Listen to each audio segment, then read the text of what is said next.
Welcome to the First Time Facilitator Podcast. Whether you're a first-time facilitator or a seasoned pro, listen in for tips and tricks to make a bigger impact at the next workshop you deliver.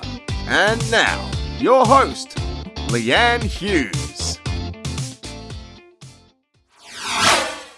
Hey everyone, and welcome to the show. I'm your host, Leanne Hughes, and I'm here to help you create unpredictable workshop experiences that predictably work. Now, we heard from my dad, Leanne Hughes, on the show last week. Dad is an asset manager, and I was thrilled when he said that your company can have the greatest infrastructure in the world, but the best asset you can have in your company, regardless of the infrastructure, are your people. That was an interview, which means it's time for a short, sharp Minisode this week. Now, these come to you every fortnight, or look, I'm just giving it a pilot and seeing. Sometimes I might throw another interview in, depends. I've got quite a few interviews lined up for when I get back from overseas, so you might see more frequent interviews.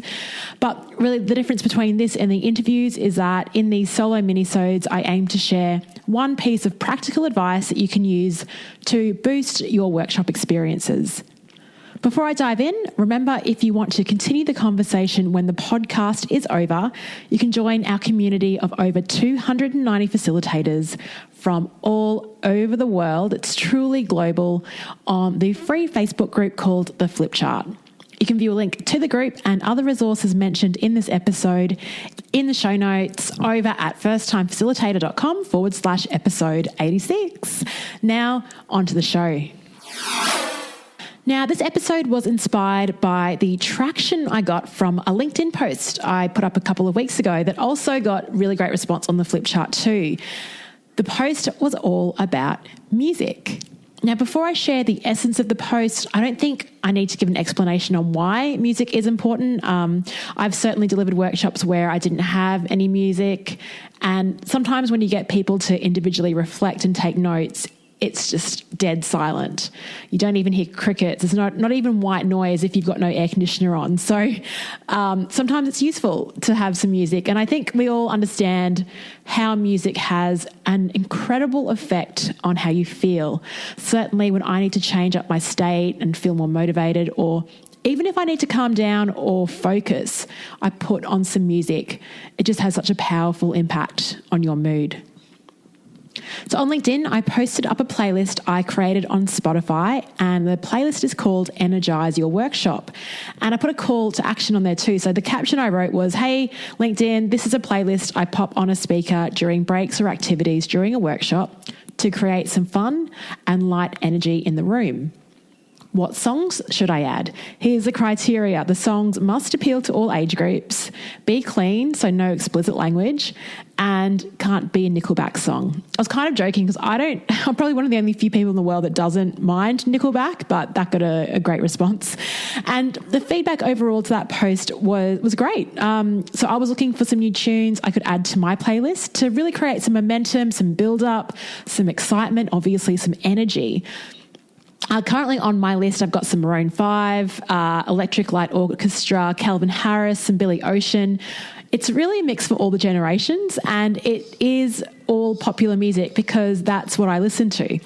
And that's why I was throwing it out there to hear what other people wrote. And yeah, I had a ton of people write back and share their favourite songs too. So some of their recommendations included Hurts So Good by John Cougar Mellencamp. How good is that song?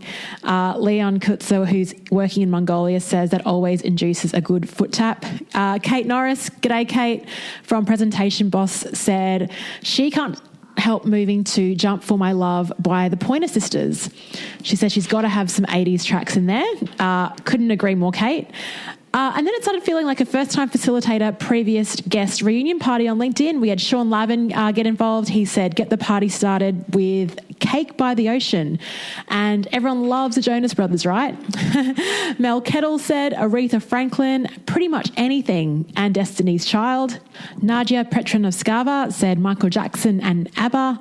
Petra Zink, I love music to change energy levels, and yes to Despacito, it's such a catchy one, definitely repelling for some. Yeah, I agree with you, Petra, but it is a feel-good song that lifts the mood, and that's what you want, especially at retreats and workshops. Steph Clark also chimed in. I love putting playlists together for workshops. I usually have a couple ready to go, one for deep work and one for a bit more energy. And she put a link to her higher energy playlist, aptly called Music to Lego To, as I most often use it when doing a Lego session. Tristram Morgan suggested Don't Stop Me Now, and Kirsty Lewis said, hey, that's a song to play at the end of a workshop. I have a leaving playlist. I've got different playlists for different parts of a workshop. Recognisable songs for opening, breaks and closing. Classical, lower tempo, no words for breakouts and thinking. Specific playlists for insight discoveries, all colour references, changed tunes, etc. And after reading Kirsty and Steph's comments, I was like, what? Multiple playlists? What a revelation. And for all of my time, I've worked off one playlist where I've got energetic, uplifting tunes. And while I did recognise it during reflection time when participants were doing those individual, written tasks and reflecting on the content, I did remember thinking, some of these tunes could be distracting, but all I'd simply do is skip the track or lower the volume. And I've got to be embarrassed a little bit and a little bit honest to admit, I didn't even think of having multiple playlists for different moments in a workshop, but it is so obvious now. And I just wanted to share that with you in case you hadn't thought of it either. And with the level of interest on LinkedIn, I also thought to share this post out on the flip chart as well to see what kind of feedback we could get on that group. And a massive shout out to Maria McDonald, who commented on that post. She has got some really beautiful playlists put together. She has 3 playlists on Spotify for facilitation. These are called the Facilitation Joy playlist, the Facilitation Inspiration playlist, and Facilitation Introspection. So 3 different vibes for 3 different facilitation moods.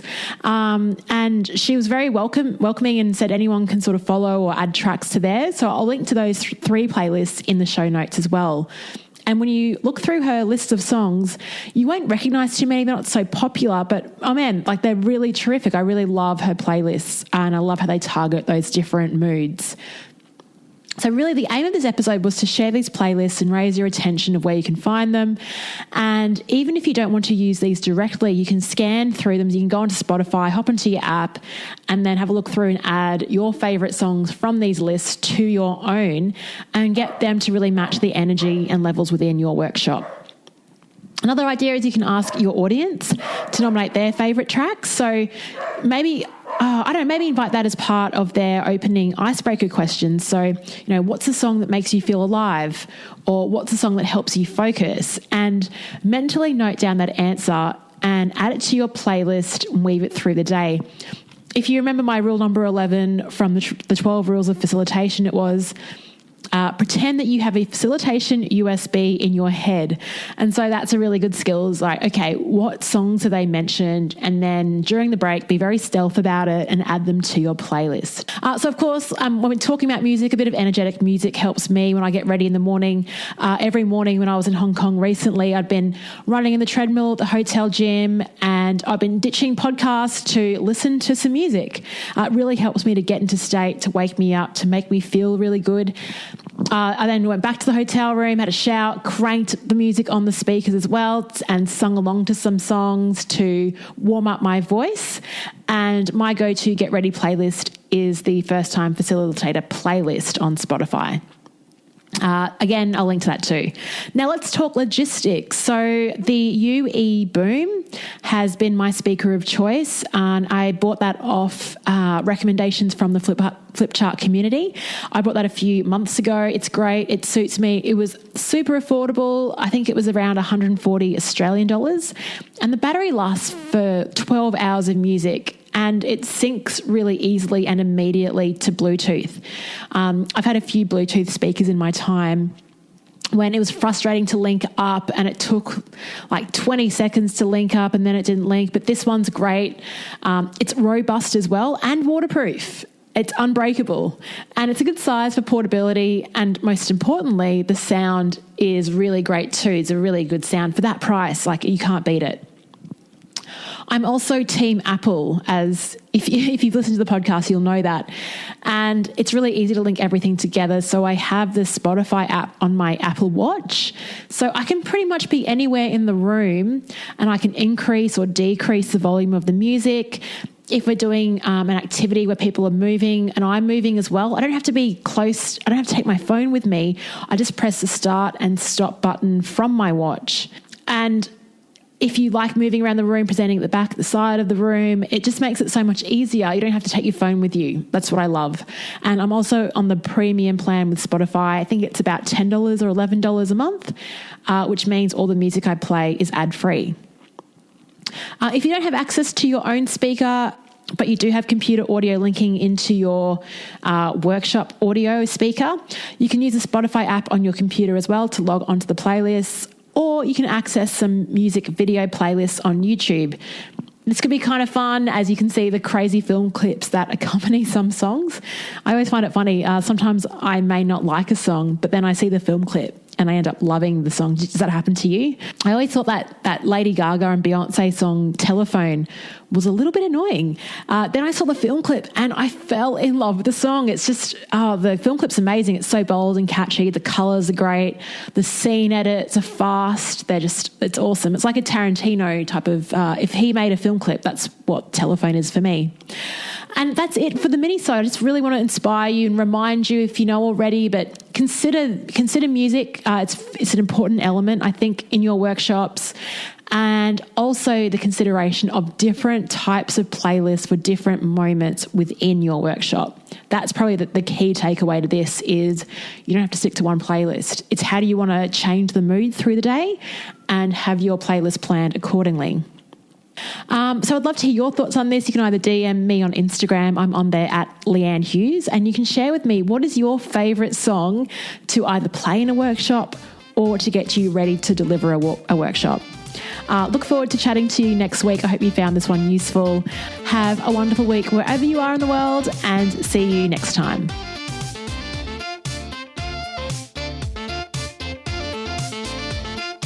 And look, if you're still listening in the meantime, if you do like the show, I'd love you to help out and get the word out to other people. So there are a few ways you can spread the word.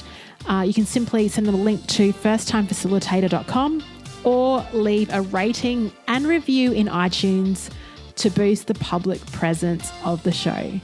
Thanks, First Time Facilitators. Chat next week.